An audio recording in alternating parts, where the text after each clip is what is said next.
Introducing all new Yamaha WR155R.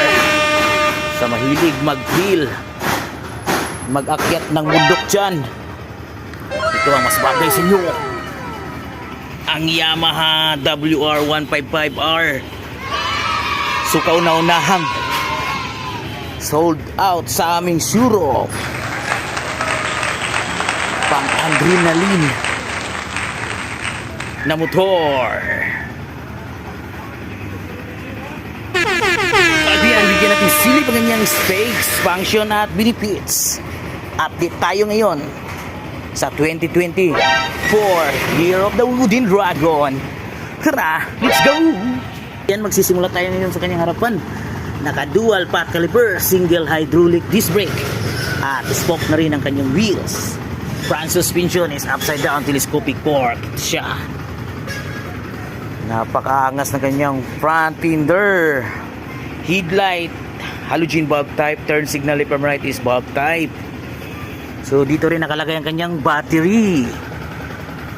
So sa taillight is halogen bulb type, turn signal from right is bulb type. So meron din siyang ilaw sa kanyang temporary plate. Ang nakaganda sa kanya, dual disc brake na ang kanyang brake. So IRC ang kanyang model ng gulong. So ito ang kanyang pillion rides, back brake. So WR decals, reflectorized decals with speakers. Pang exercise na motor to. Sa left side nakikita ang turn signal from right at saka horn. Pakinggan natin ang kanyang horn. So meron din siyang hazard lamp for safety feature. Sa left side makikita din ang high beam, low beam, passing light at clutch with multiple desks. So ito kanyang enhanced digital panel board. So dito makikita ang kanyang menu. So dito makikita ang fuel gauge, odometer, kilometer, gear indicator. Sa right side naman makikita dito ang throttle, front brake at push start. So meron din siyang kill switch for safety feature. Ito kanyang redefined seat at nasa left side ang muffler style. Ito kanyang drive chain. So ito rin ang kanyang side mirror.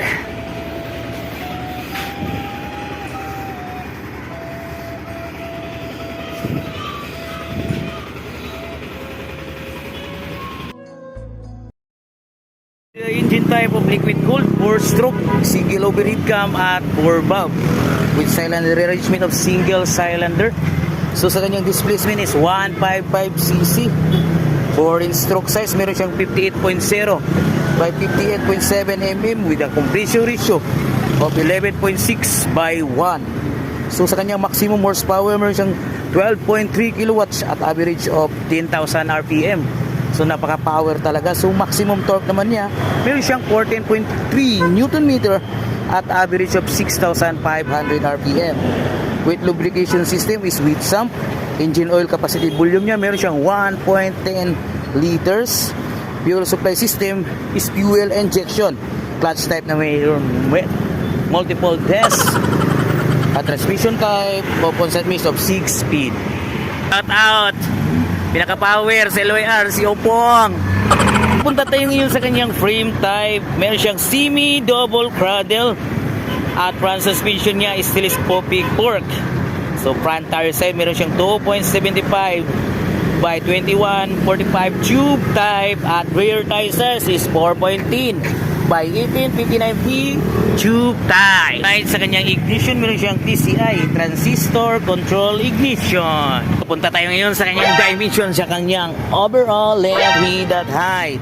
So sa kanyang overall length, width at height meron siyang 2145 mm by 842 mm by 1200 mm. So sa kanyang seat height meron siyang 880 mm at sa kanyang minimum ground clearance of 245 mm. So nagtitimbang ito ng 134 kilos. So sa kanyang fuel tank capacity is meron siyang 8.1 liters. So hindi ka na mangamba pa para sa iyong mahaba-habang arangkada. Kasi marami na, may sali na gasolina. The SRP price of 180,000. Kapag mag-down payment ka naman, meron kang 13.86 TM. At 3 years mo is 8,369. So once again, that's all for today. Sana nakatulong ko sa pagbibigay ko ng ideas sa inyo. Ride safe, keep safe. And always wear a seven senses when you drive. Bye-bye.